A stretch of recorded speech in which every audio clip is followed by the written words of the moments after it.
শেখ হাসিনা সরকার দেশ থেকে পালিয়ে যাওয়ার পর দেশের সবথেকে জনপ্রিয় রাজনৈতিক দল হিসেবে গুরুত্ব পাচ্ছে বিএনপি। বিএনপিকে গুরুত্ব দিচ্ছে বিশ্বের বিভিন্ন দেশ এবং কূটনৈতিকরা। গত কয়েকদিনে বাংলাদেশে নিযুক্ত চীনা রাষ্ট্রদূত ও ব্রিটিশ হাইকমিশনার সহ এবং বেশ কয়েকটি দেশের কূটনীতিকরা বিএনপির শীর্ষস্থানীয় নেত্রী এবং বাংলাদেশের সাবেক প্রধানমন্ত্রী বেগম খালেদা জিয়ার সাথে একাধিক বৈঠক করেছেন।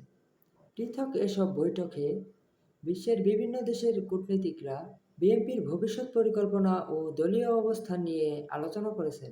এসব বৈঠকে অংশ নেওয়া বিএনপির সংশ্লিষ্টরা বলছেন, দল ঘোষিত ৩১ দফার উপর ব্যাখ্যা দিয়ে বিএনপির বর্তমান অবস্থান সম্পর্কে জানানো হয়েছে। বিশেষ করে আগামীতে বিএনপি সরকার গঠন করলে জাতীয় সরকার ব্যবস্থায় দেশ পরিচালনা এবং দ্বিকক্ষ বিষয়ক পার্লামেন্ট ব্যবস্থা সংবিধানে সংযুক্ত করা সহ সাংবিধানিক প্রতিষ্ঠানগুলো সংস্কারের ব্যাপারে গুরুত্বপূর্ণ ইতিবাচক আলোচনা স্থান পায়। অন্যদিকে দেশের বিএনপির শীর্ষস্থানীয় নেতারা তারেক রহমান সম্পর্কে জানার আগ্রহ দেখিয়েছে। গুরুত্বপূর্ণ একটি দেশ তারেক রহমানের প্রতি আস্থা দেখিয়ে তার সঙ্গে সম্পর্ক উন্নয়ন সহ একসঙ্গে কাজ করতে আগ্রহের কথাও জানিয়েছে।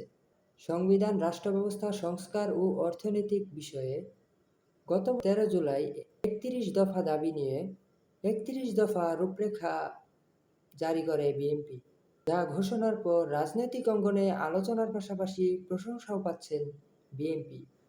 ফের নতুনভাবে আলোচনায় এসেছে বিএনপির রাষ্ট্র সংস্কারের বিষয়টি।